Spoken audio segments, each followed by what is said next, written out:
Saints, thoughts on them, or are they the second best, or is it the Eagles? Let's just go best team in the NFC. Oh. Nice and easy. Best team in the NFC.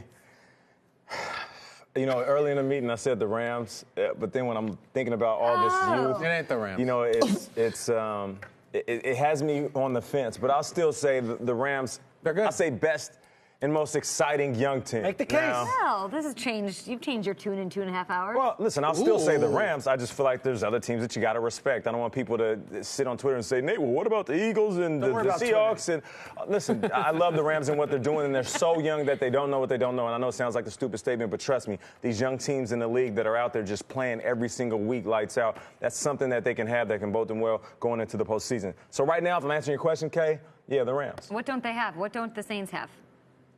I can't. They got we're it looking all. at holes to poke in, what's. They were 7-9 the last 2 years. Okay. So I think people Recent history. are just waiting on seeing how this team goes into cold weather. That, to me, was the biggest win of their season because historically, Saints don't travel. What they do is they kick your butt in the Superdome, and then you go out in the West Coast and you play the Seahawks and you lose outdoors, or you go and you play one of these NFC North teams and lose outdoors. That Bills team hadn't lost at home. Saints went up there, they traveled, and they ran all over them, which was impressive. I will make the case for a team that we haven't talked much about, though. The Minnesota Vikings have been really, really good of late, and yesterday did something I didn't know they had in their repertoire. That was put up a lot of points. So we know their defense is going to be. Well, when their defense faltered and Kirk Cousins had a day, the offense picked them up. That was the first time I've seen that from the Vikings.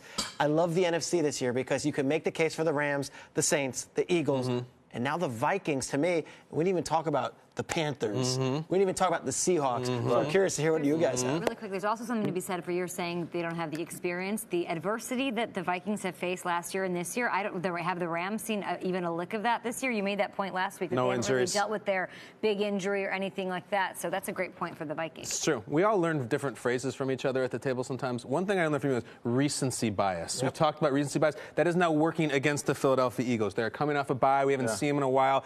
Their quarterback just tweeted, rivalry week, exclamation point, fly Eagles fly. He tweets like he's still like the varsity quarterback in high school, and I love that. Guys, they haven't lost a game in about 2 months. They're blowing everybody away. I actually think what's working against them is they're not winning close games at the end because they blow everyone out of the water in the first quarter. I think it's the Eagles. Complete team, defense, offense, everything. I like the Eagles. Eagles, Vikings, Rams, Saints. What do you make of the NFC? You've heard our arguments. I go with the team with the best record, the Eagles. But until yesterday, I had Dallas, Minnesota, New Orleans, Carolina, L.A. Rams, and then I had the Seahawks/Atlanta. I like it. But the Seahawks play the Eagles week 13. The problem with the Seahawks, with me, they don't play. They're kind of like the Jaguars sometimes. They play up and down based on their competition. They don't come into a game, kind of like the Lions. They don't come into a game and just take the lead, continue to lead, and force it down your throat. They let you hang around. Right. And you can mess around and win the game. The Lions have that issue. I think the Seahawks have that issue as well. Now, obviously, the Atlanta Falcons.